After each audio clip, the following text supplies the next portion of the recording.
It's already over. So I hope that all of us can understand why the church gives us this fast, that we would understand how much our souls need to fast from the things of the world, that we could drink from the things of God. Your soul was created to be satisfied only by the things of God. Your soul was created only to be satisfied by the things of God. What does that mean? It means that your soul inside of you is drinking from everywhere. Is drinking from relationships, is drinking from success, is drinking from pleasure. Your soul is drinking, but there's a hole in your soul. There's a hole in your soul that is God-shaped. And the only thing that will satisfy that hole is God Himself. So important to understand this, because you're wondering why maybe you're always thirsty. As we talk about this gospel of the Samaritan woman, and Christ is talking about drinking living water, and that He's offering her living water, and He's asking from her a drink. It's important for us to understand, to be aware of your thirst. What are you really thirsty for? Is it love? Maybe you're thirsty for love. So was the Samaritan woman. How do we know that she was thirsty for love? What sign in this gospel tells us that she was thirsty, she was starving for love? This woman was married 5 different times. She tried one man thinking that maybe this is the one. Every young girl comes to me and says, Abuna, I found the one. And it wasn't the right one. And then she got married again. I want you to understand our culture in the Middle East. This is a small village. Sychar is this small village. So I want you to imagine this. First one didn't work, second one didn't work, third one didn't work, fourth one didn't work. You have to imagine what's going on in this woman's heart. 5th husband, this is the one. Finally, there's got to be 1 out of 5 guys out there that could be the right one. And that failed. She's starving for love.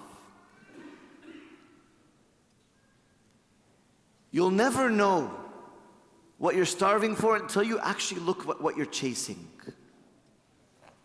What are you chasing in your life? There's something that you spend all your energy chasing. This woman is chasing love, and it's so clear. I'm sure that these were not 5-day marriages. Can you imagine? Year, 2 years, 3 years, next one, year, 2 years, 3 years, next one, 15 years, maybe 20 years. God knows how long she spent in these relationships. And now where is she? She's on the 6th. She's on the 6th. What are you chasing? Only you can answer that question. I'm chasing money. I'm chasing value. I want somebody to notice how good of a person I am. I have talents too. I can sing, I can lead, I'm gifted, I'm this, I'm that. You are chasing something whether you like it or not, because your soul is thirsty. And when you're thirsty, you'll go as far as you can, knowing that something might satisfy that thirst. Jesus was also thirsty. Jesus had our same human nature, and Jesus was also thirsty. The story tells us what Jesus was chasing after. You know that the Lord had gone on a very far journey. Usually the Jews, to go from Jerusalem to Galilee, they would never cross through Samaria because there's tension between the Jews and the Samaritans. Back in the time of the captivity, when the Jews were taken out of Israel, and they were brought back. Well, there were Jews that were there that ended up mixing with other nations. Those became the Samaritans. And those people started having different beliefs. And so the Jews never liked the Samaritans because they weren't pure Jews. And Jesus was chasing as well. Jesus went to a dangerous place, did a very foolish thing to go to Samaria. What is a Jew doing in Samaria? So foolish of him. Jesus, what are you doing? I'm chasing something. We all do foolish things for the things that we chase. Look at yourself, and I want you to think about the foolish things that you will do to see what you're chasing. None of us wants to expose those dark things inside of us. We all know it. Everybody's like looking down. Nobody wants it because we know. It's hard. And Jesus also did something so shameful. It's so shameful that he would go after a Samaritan woman that is a really sinner woman. Like, she's a really bad sinner woman. This woman has basically married everyone in the village. How shameful. But Jesus says, I'm thirsty. What are you thirsty for, Lord? Lord, what would make you do such a thing? What are you so thirsty for that you would chase after this woman and go to such a far extent, and you're meeting alone with her at the well, and you're talking to her, and she's a bad woman, and she's not one of us, she's one of the bad guys. It's shameful. He says, I'm thirsty for her soul. What do you mean you're thirsty for her soul, Lord? You see, Jesus will never be satisfied until he has that soul. I will go into the most dangerous place. I will go the furthest distance. I will do anything because I'm thirsty for this soul. Foolish, right? It's foolish of God to be chasing our souls that are so filthy. But he loves you so much. You see, he was overwhelmed with this obsessive love for this soul. Just like me, I'm so obsessed with money, I'm so obsessed with in my image, I'm so obsessed with pleasure that I will do anything and I will go the farthest distance to satisfy my soul. And Jesus says, I have the same nature. And he chased this woman to a place that is hard to go. A place that is not a place where he should be as a Jewish man. You say, Jesus, why? He says, because the only thing that will satisfy my soul is this woman. But she's so bad. But she's so bad. Of all the people that you wanted, okay, find somebody with a different problem. Not this one. Find anyone else. But Jesus says, I love this one. Even the lady is saying, what do you want in me? If the deacons can stop moving around, we want all the deacons to stand where they are. What do you want from me? You don't know who I am. What are you, a Jew, talking to me, a Samaritan? We don't get along. A Jewish man talking to me, a Samaritan woman. We don't get along. But Jesus says, I will do anything. If you ever read the book of the Song of Songs, Anshid al-Anshad, when the Jewish king, he's in his palace, and he could have anybody he wants. And there was a little farming woman, a gardener woman, one of the Philistines. Jews don't like Philistines. Goliath was a Philistine, David was a Jew, right? Jews don't like Philistines either. They don't like a lot of people. What happens? The woman is thinking, the verse in Song of Songs, chapter 1, verse 2, she says, let him kiss me with the kisses of his mouth, for his love is better than wine. She's looking at the king going in and out. She says, I'm in love with this king. And the king went out. And when the king walks out, hundreds of people, Your Majesty, what can we get you? What do you want? He says, give me this lady here in the garden. I want this one. This one. Come on, Lord, she's a Philistine woman. Even the point that she writes she says, I am dark but lovely in his eyes. I'm undeserving of this love, but he's chasing me. To the point where the king brings this woman into his private chambers. Who can go into the private chambers? Must be the most amazing, beautiful woman in the whole world. But he chose this woman who's called the Shulamite woman. Lord, are you chasing me as well? Of course you're not chasing me, Lord. You know my thoughts. You know my sins. You know my secret sins that nobody knows. You know what nobody knows. You know what I think you don't even know. I think that I can hide from you like Adam hid from you in the garden. Imagine they're hiding behind some leaves, hiding from God. Hiding from God.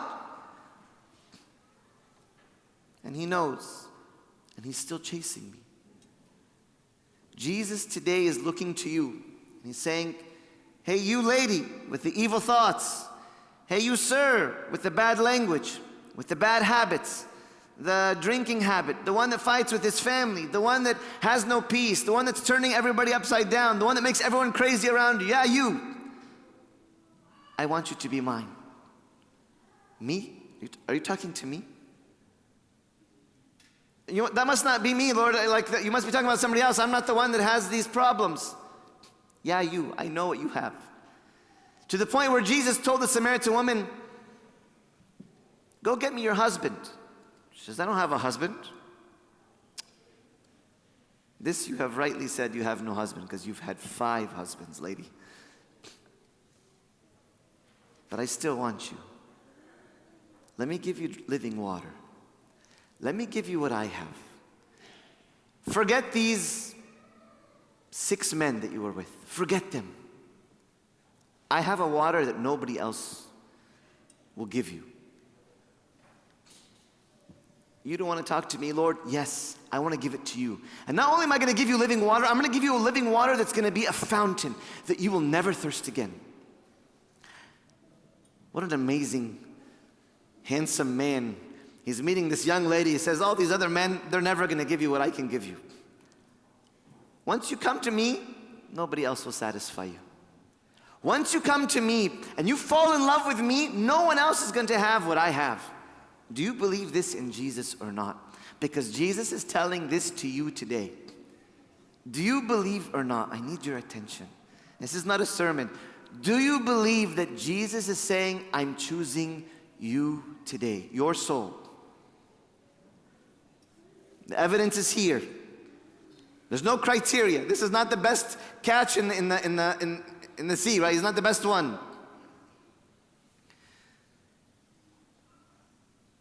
But he wants you. And Jesus today is the 7th. The first 5 husbands, nothing. The man that she's living with, no. He's the 7th. You know what the word, the number 7 means in the Bible? It means complete. It means final. Jesus today is saying, I want to be not number 2, number 3, I'll be number 7. Because number 7 means the final, the whole, the complete, the perfect. So today you know what your soul is chasing. Repent over that. Get rid of those 5 husbands. Put a name on those husbands. Put a name on each husband. Each husband, one of them is self-worth. One of them is pride. One of them is pleasure. One of them is love.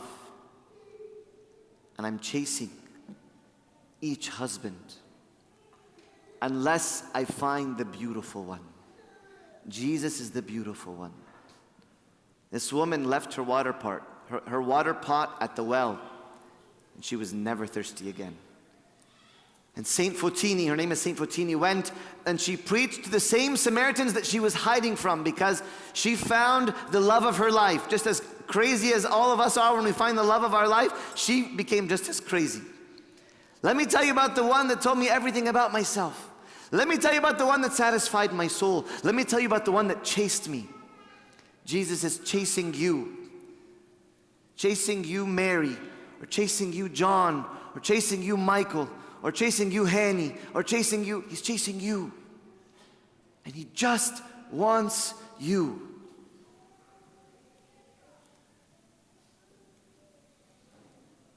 Today, the only thing you can do is respond or reject.